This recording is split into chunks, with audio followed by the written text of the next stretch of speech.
Welcome everyone here and in the Zoom dome.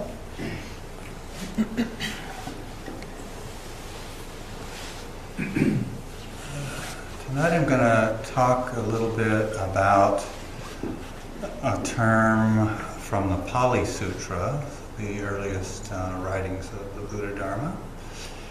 And there's this term there called Sukha, S-U-K-H-A. And it generally means happiness. I'll elaborate on that in a minute. But it's juxtaposed with dukkha, suffering. And of course, dukkha has a long and prominent position in the history of the Buddha Dharma. Right? It's the first of the Four Noble Truths, the truth of suffering.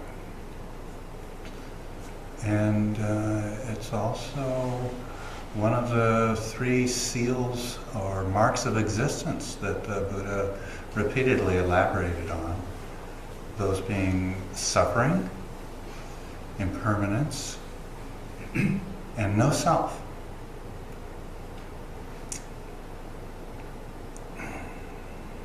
The etymology of the Sanskrit word dukkha has to do with the hub of a wheel. And a hub that is out of round. So that when the cart or the wagon moves forward, it's sort of jumpy and bouncy. It's not smooth. It's irregular in its motions. It's unsettling. So dukkha means it indicates a life that's unsettled. And words that have been used to describe or define dukkha include suffering, obviously, pain, restlessness, a sense of unease, dissatisfaction, or incompleteness. Very common feelings in the modern world. On the other hand, the etymology of sukha also it pertains to the hub of a wheel, but it's a hub that is round, so that when the vehicle moves, it moves smoothly, without jostling, without disturbance.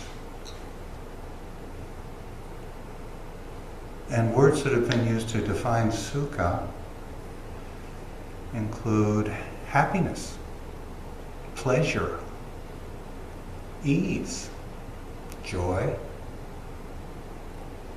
bliss, a stable inner contentment that does not depend on pleasure, achievement, or acquisition. Sukha. Happiness, ease.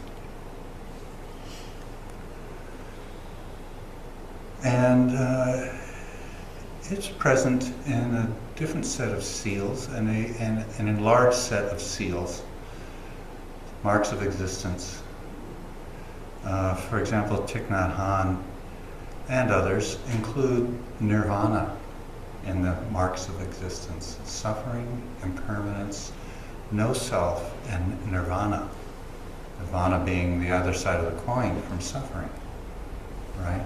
So sukha, happiness, ease, joy, is also a mark of existence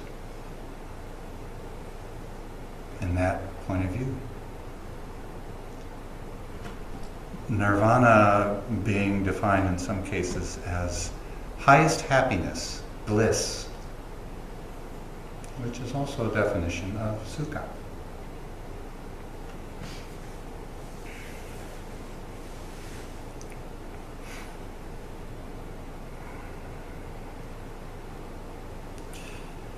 In Zen, in our studies, our chants, our lineage, stories, koans, there's many references to ease and joy and bliss. from the tin ox herding pictures, which were developed around 1000 or 1100. And the final of the tin ox herding pictures is the ox herd entering the marketplace with hands of bliss, with bliss bestowing hands. This is after the ox herder went through a whole 9 other images of the practice life, the life of seeking knowledge and understanding of the Buddha Dharma. Enters the marketplace with bliss bestowing hands. Another reference, similar reference, is from about 1200, 1150 maybe, by Chan Master Hongzhi, who was highly respected by Dogen. Dogen called him, many times he called him the old Buddha, and Hongzhi had a Dharma talk that included reference to roaming and playing in samadhi. This is a picture of ease and joy of a serious practitioner who found a way. Well, we might say found a way to escape from the demon's cave under the Black Mountain and roam and play in samadhi. Dogen also makes a number of references to happy, joyful, blissful possibilities in a mature practice life. You know, he famously said in the Bendoa that Zazen is the Dharma gate to ease and joy.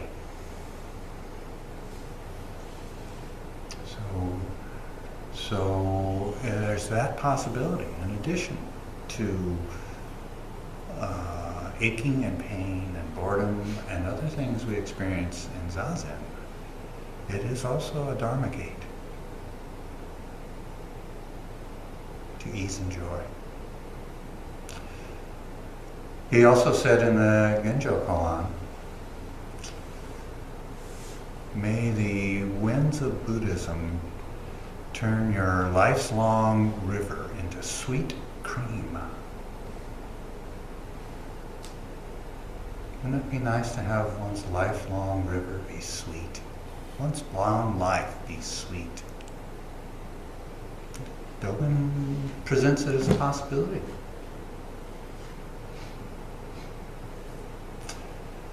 In other places in the Shobogenzo, he refers to the golden radiance. May you experience the golden radiance every day. What is that? What is that? What might that be? Is it warmth? Is it of value? Where's it radiating from? Who's it radiating to? And of course he quoted an earlier exchange, koan, in one of his fascicles called "One Bright Pearl." The whole world in the 10 directions is one bright pearl, one beautiful, shining jewel, precious.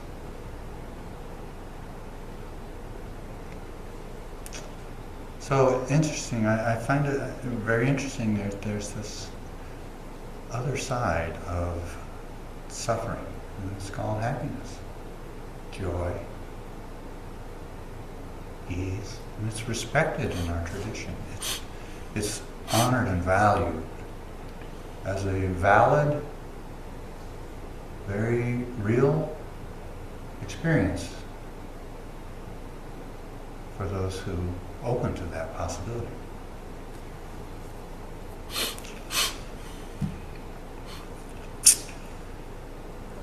In one of Shakyamuni's teachings in the Pali Canon, there comes a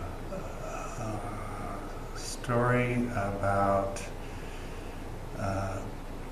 what he calls baited pleasure and unbaited pleasures. Okay?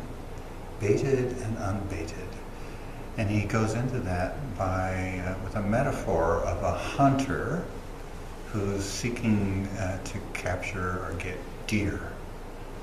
And he puts bait out into a field, right? And I don't know if it was grain or sweet grasses or something else that the deer like. And then he hid, and then the deer came, and then the hunter got him. The metaphor here, Mara the demon, who tempted Shakyamuni Buddha under the Bodhi tree on his night of awakening. Mara is the hunter, and people are the deer.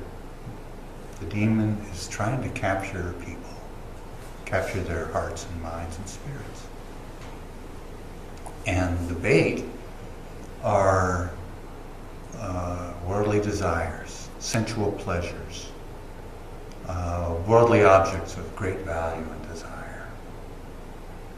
And so the story, the interpretation is that seeking out these sensual pleasures, these things of the world that satisfy one's craving and desire and need and hunger leads to suffering, because, well, the deer in the story suffered as a consequence.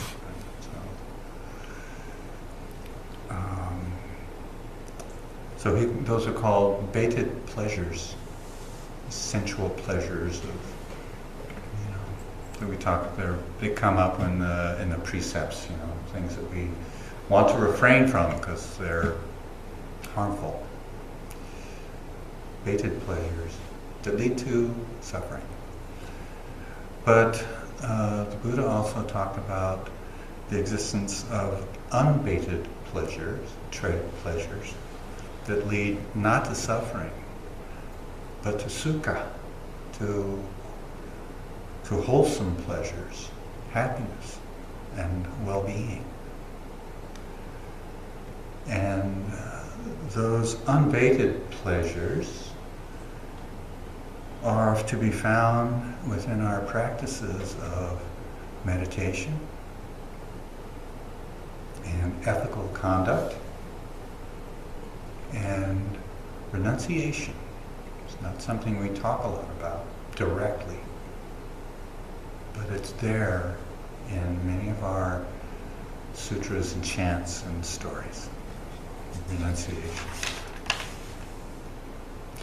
And these are interrelated. Our meditation practice, our ethical conduct practice, and renunciation are all interrelated.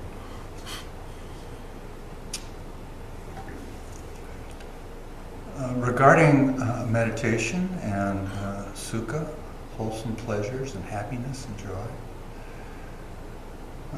the Buddha taught about the four jhanas.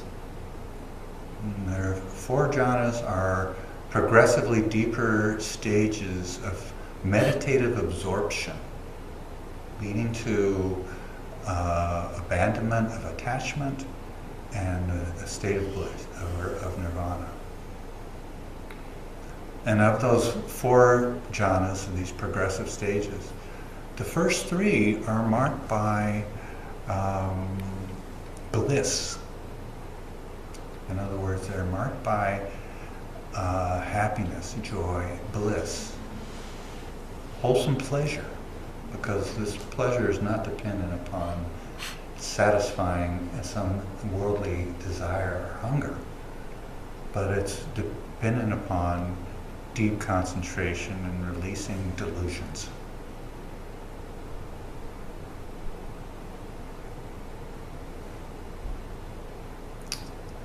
And experiencing the pleasure of the body, bodily somatic experiences that we can have, just letting go and being relaxed and comfortable in our own bodies. The pleasure of the in-breath and the out-breath. Breathing. The body loves that. Oxygen, give me oxygen. I love to breathe. The pleasure of the continuous flow of the 10,000 things into our awareness, into our sense gates, our eyes, our ears, our skin. Just the experience of aliveness, being alive. It's kind of like when Buddha was in his ascetic stage,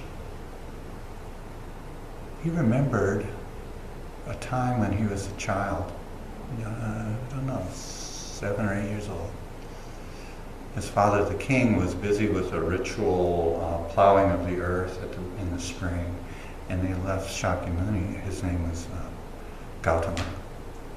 He left Gautama underneath a rose apple tree. I don't know what kind of tree that is, but he left his son in this tree. And it was the springtime.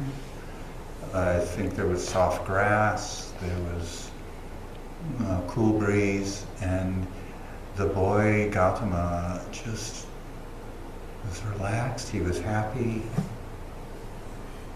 You know, he was like innocently enjoying the experience, enjoying being alive. As can all we. Right? We can all enjoy that. It's a miracle. It's a miracle to be alive. I mean, in the sutras, there's someplace there's a description. How rare is the gift of being born into a human body? How many eons, lifetimes between that possibility? But here we all are. We've all received the gift of embodiment by whatever cause or condition. We're alive. We're not dead. We're alive. We see the sunrise. We smell the fresh air, the air conditioning cooling us down.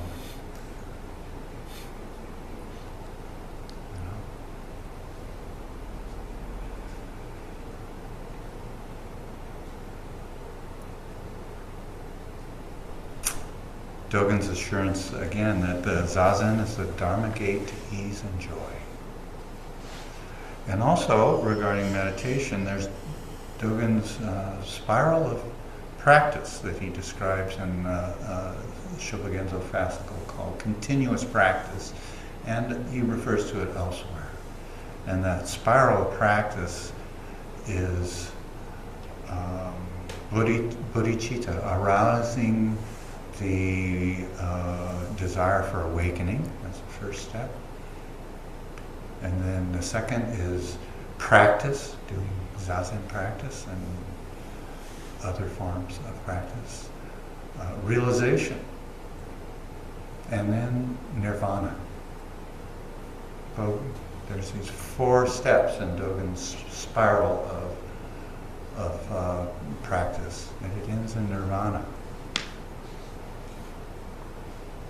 Wholesome pleasure, happiness, joy, bliss. And this is from Dogen. I mean, he was a 12th century child of samurai aristocrats, hardcore, disciplined, no nonsense. And this is at the heart of his teaching. Regarding this second factor that leads to unbaited pleasure, the ethical conduct. For example, the precepts. I vow not to kill. Killing is It's unwholesome. It's dukkha. It causes suffering not only to the victim, but to the perpetrator. I vow not to kill, but to cherish all life. Cherishing all life. This is an unbaited pleasure. To cherish all life is not self-centered. It's not leading. It doesn't lead to suffering. And I could see where a life form dies and there's sadness and so forth. Cherishing all life is a wholesome pleasure, unbaited. I vow not to misuse sexual energy. Obviously a baited pleasure, potentially leading to suffering if it's misused. But to be honest and respectful. Honest and respectful. This is unbaited. It's not. It can lead to wholesome happiness. Or I vow not to misuse drugs or alcohol, but to keep the mind clear. So these precepts it's an interesting contrast of statements that lead to dukkha and statements to lead to wholesomeness and pleasure and happiness for ourselves and others. Another area of ethical conduct that contributes to happiness, deep, wholesome happiness, are the Brahma Viharas. The 4 divine abodes, or the 4 immeasurables, as they've been called, or the 4 infinite minds. Compassion, loving kindness, sympathetic joy, and equanimity. These are all choices we can make to cultivate this approach to life, of our conduct, of our actions, words, and thoughts, bringing in compassion, loving kindness. Compassion, to identify with the suffering of others and sincerely wish to relieve it. Loving kindness, to actively send goodwill towards all, wishing for others to be happy.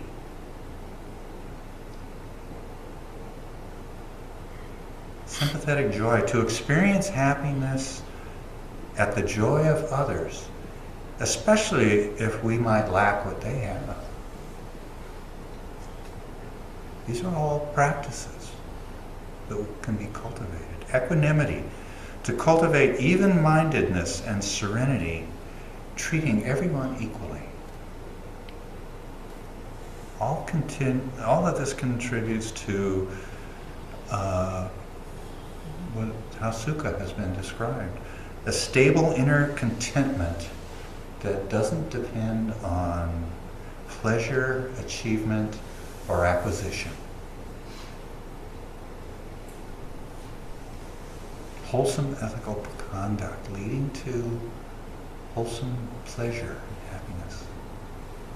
And then there's the paramitas. Practicing, as Mushin Roshi's teacher Robert Aiken Roshi writes of them, these 6 paramitas, these 6 practices of perfection: giving, the dana paramita; morality, the sila paramita; forbearance or patience, the kshanti paramita; zeal or energy or enthusiasm, the virya paramita; settled focus meditation, the dhyana paramita; and wisdom, the prajna paramita. These are all practices that we cultivate.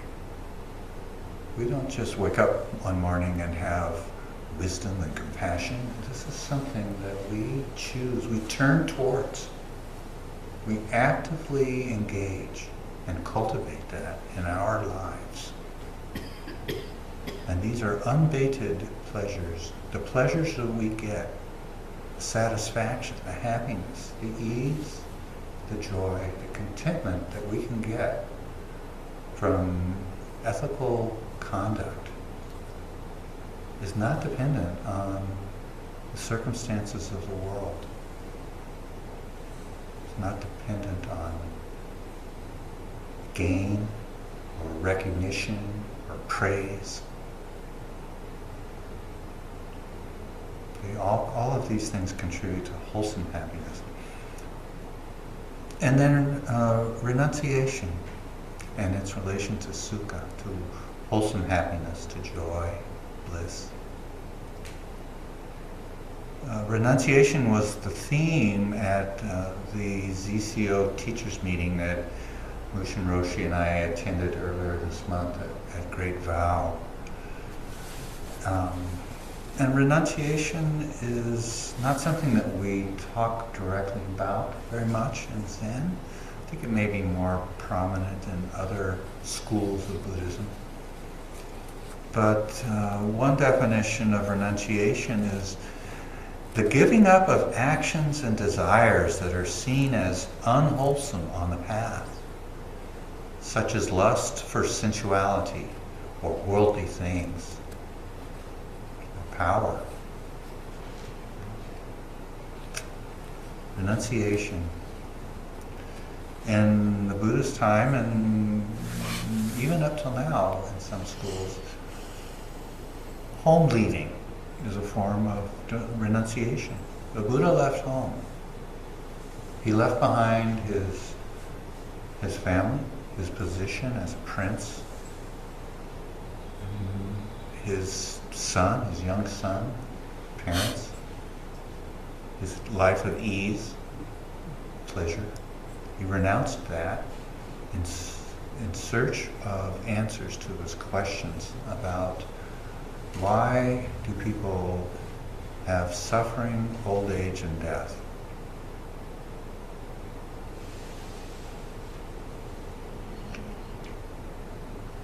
And then there's a passage from Dogen's universally recommended instructions for Zazen, Fukan Zazenji, probably his most often read writing. And a part of that says, put aside all involvements and suspend all affairs.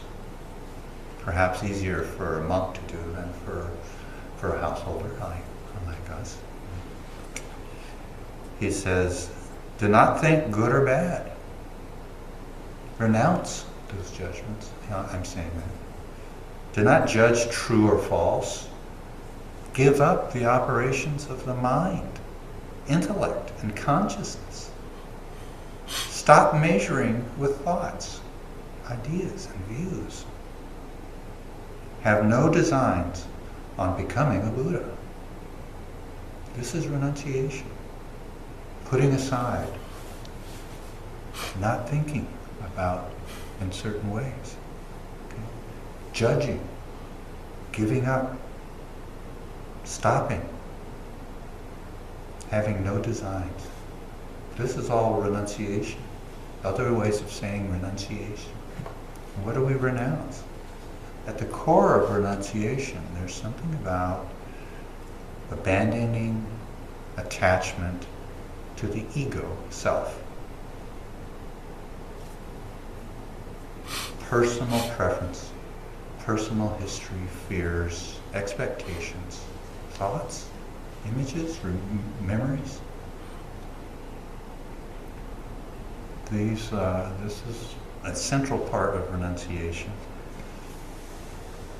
And it's very central to Zazen Samadhi.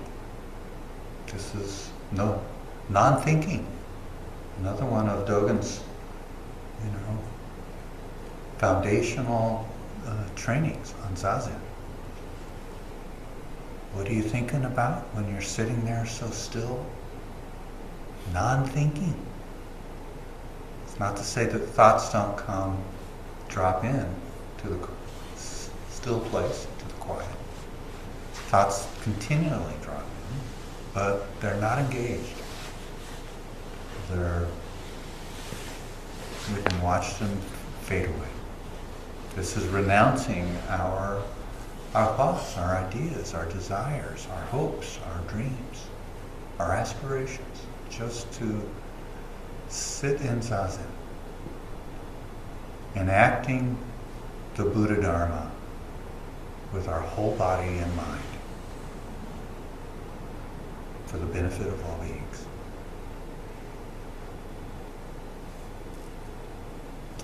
It's also very central to the practice of the precepts. I renounce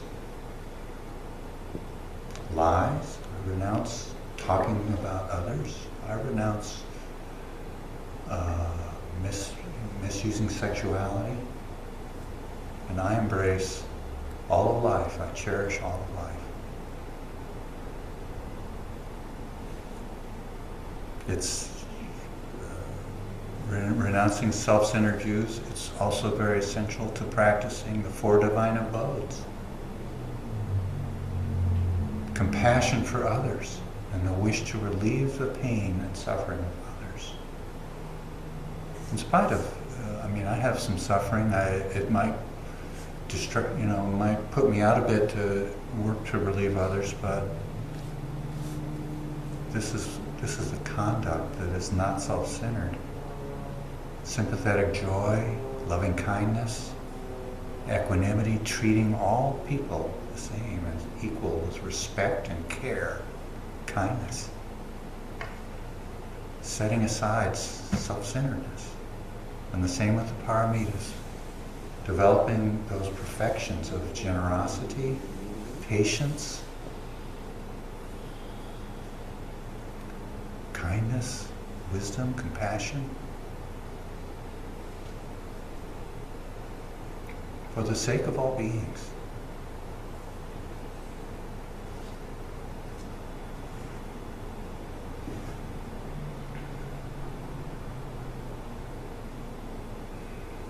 May each one of you know happiness, wholesome pleasure, ease and joy and bliss in your practice life, in your own direct experience. And may the wind of Buddhism turn your life's long river into sweet cream.